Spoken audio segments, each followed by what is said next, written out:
down, yeah. I've been feeling so down, yeah. Can you tell me why? Can you tell me why? Baik, assalamualaikum warahmatullahi wabarakatuh. Sebelumnya kami mengucapkan terima kasih kepada Ibu Sri Ayu Pracita S. Akun MA selaku dosen pengampu mata kuliah hukum pajak yang telah memberikan kesempatan pada kelompok kami untuk melakukan presentasi pada hari ini. Baik, perkenalkan kami dari kelompok 10 akan memaparkan materi yang berjudul pembayaran, pelaporan pajak, dan penagihan pajak. Sebelumnya perkenalkan, nama saya Nur Faina. Di sini saya selaku sebagai moderator dan ditemani oleh dua rekan saya yaitu Ilda Rahmadani dan Aziza Nur Khotimah. Untuk mengefisienkan waktu, saya persilahkan kepada pemateri pertama untuk membacakan materi. Kepadanya saya persilahkan. Oke, baik. Perkenalkan, nama saya Ilda Rahmadani. Di sini saya selaku pemateri pertama. Baik, langsung saja. Pengertian pajak. Pajak adalah iuran rakyat kepada kas negara berdasarkan undang-undang sehingga dapat dipaksakan dengan tiada mendapat balas jasa secara langsung. Pajak juga disebut sumber penerimaan negara untuk pembiayaan pemerintah dan pembangunan di Indonesia. Peran pajak terhadap penerimaan negara dari tahun ke tahun semakin dominan, terutama sejak penerimaan minyak dan gas bumi tidak mampu lagi membiayai belanja pemerintah. Syarat-syarat dalam pembayaran dan pelaporan pajak. Yang pertama, pemungutan pajak harus adil. Seperti halnya produk hukum pajak pun mempunyai tujuan untuk menciptakan keadilan dalam hal pemungutan pajak. Kedua, pengaturan pajak harus berdasarkan undang-undang. Yang pertama, dengan mengatur hak dan kewajiban para wajib pajak. Kedua, pajak diberlakukan bagi setiap warga negara yang memenuhi syarat sebagai wajib pajak. Tiga, pungutan pajak tidak mengganggu perekonomian. Keempat, pemungutan pajak harus efisien. Dan yang kelima, sistem pemungutan pajak harus sederhana. Adapun fungsi, tujuan, dan manfaat pembayaran dan pelaporan pajak. Yang pertama, fungsi anggaran atau budgetir.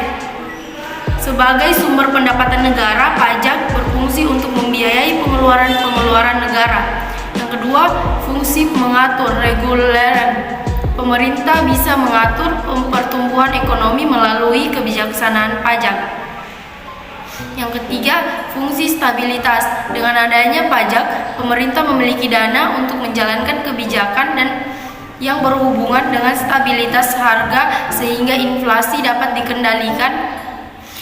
Yang keempat, fungsi redistribusi. Pendapatan pajak yang sudah dipungut oleh negara akan digunakan untuk membiayai semua kepentingan umum, termasuk juga untuk membiayai pembangunan sehingga dapat membuka kesempatan kerja yang pada akhirnya akan dapat meningkatkan pendapatan masyarakat. Yang kedua, ada manfaat. Manfaat pajak merupakan sumber utama penerimaan negara. Secara singkat, pajak dimanfaatkan untuk mendanai yang pertama, pembangunan fasilitas dan infrastruktur. Yang kedua, alokasi dana umum. Yang ketiga, pemilihan umum atau pemilu. Yang keempat, penegakan hukum. Yang kelima, subsidi pangan dan BBM. Yang keenam, pelayanan kesehatan. Yang ketujuh, pendidikan. Yang kedelapan, pertahanan dan keamanan. Yang kesembilan, kelestarian lingkungan hidup. Yang kesepuluh, kelestarian budaya. Dan ke-11, transportasi massal. Adapun penagihan pajak.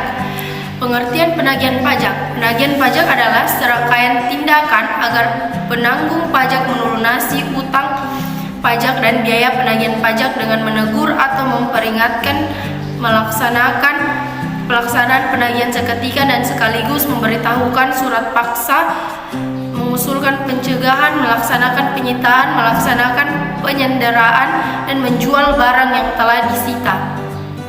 Yang kedua, jenis kegiatan penagihan pajak.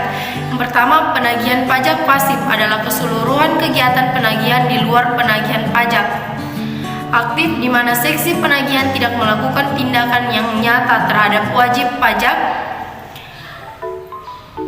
atau penanggung pajak agar melunasi utang pajak. Yang kedua, penagihan pajak aktif adalah keseluruhan kegiatan penagihan yang merupakan kelanjutan dari penagihan pajak pasif, dimulai dari pemberitahuan surat paksa sehingga menjual barang yang telah disita, dan dalam hal ini seksi penagihan melakukan tindakan yang nyata di atas wajib pajak atau penanggung pajak.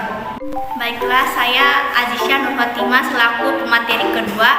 Baiklah, saya lanjut. Syarat-syarat untuk menjadi jurusita pajak adalah: yang pertama, berijazah serendah-rendahnya sekolah menengah umum atau sederajat. Yang kedua, berpangkat serendah-rendahnya pengatur muda atau golongan 2A. Yang ketiga, berbadan sehat. Yang keempat, lulus pendidikan dan latihan jurusita pajak. Dan yang kelima, jujur, bertanggung jawab, dan penuh pengabdian. Tindakan dan tata cara penagihan pajak. Yang pertama, surat teguran, surat peringatan atau surat lainnya yang sejenis tidak diterbitkan apabila kepada penanggung pajak telah diberikan persetujuan untuk mengangsur atau menunda pembayaran utang pajak. Yang kedua, penerbitan dan pemberitahuan surat paksa. Dalam hal ini, surat paksa mempunyai kekuatan eksekutorial serta mempunyai kedudukan yang sama dengan keputusan pengadilan perdata. Yang ketiga, penyitaan aset wajib pajak atau penanggung pajak. Barang milik penanggung pajak yang dapat disita adalah barang yang berada di tempat tinggal, tempat usaha, tempat kedudukan, atau di tempat lain. Yang keempat, pelelangan atau penjualan aset sitaan. Lelang adalah setiap penjualan barang di muka umum dengan cara penawaran harga secara lisan dan atau tertulis melalui usaha pengumpulan peminat atau calon pembeli. Dan yang kelima, pencegahan. Pencegahan adalah larangan yang bersifat sementara terhadap penanggung pajak tertentu untuk keluar dari wilayah negara Republik Indonesia berdasarkan alasan tertentu, berdasarkan ketentuan perundang-undangan. Kendala-kendala pelaksanaan penagihan pajak. Yang pertama, pegawai yang bersedia menjadi jurusita pajak masih sedikit. Yang kedua, kualitas jurusita pajak masih rendah. Yang ketiga, banyak alamat wajib pajak atau penanggung pajak yang tidak ditemukan. Yang keempat, jika semua tunggangan pajak ditindaklanjuti dengan penagihan aktif, maka biaya penagihan terlalu besar. Yang kelima, wajib pajak sedang mengajukan keberatan. Yang keenam, dalam pelaksanaan penyitaan kemungkinan. Yang ketujuh, kesadaran wajib pajak dalam membayar pajak masih rendah. Yang kedelapan, koordinasi dengan pihak terkait yang kurang optimal dan dukungan penuh dari atasan atas pelaksanaan ketentuan perundang-undangan yang berbenturan dengan pihak lain yang ikut berkepentingan yang juga kurang optimal. Itu saja, terima kasih. Baik, selanjutnya saya akan membacakan kesimpulan dari materi kami. Di Indonesia, wajib pajak telah dimudahkan dengan adanya sistem self-assessment. Dengan adanya sistem ini, wajib pajak harus menghitung, memperhitungkan, membayar, dan melaporkan sendiri kewajiban perpajakan ke kantor pelayanan pajak atau kantor penyeluruhan pajak, sehingga tidak ada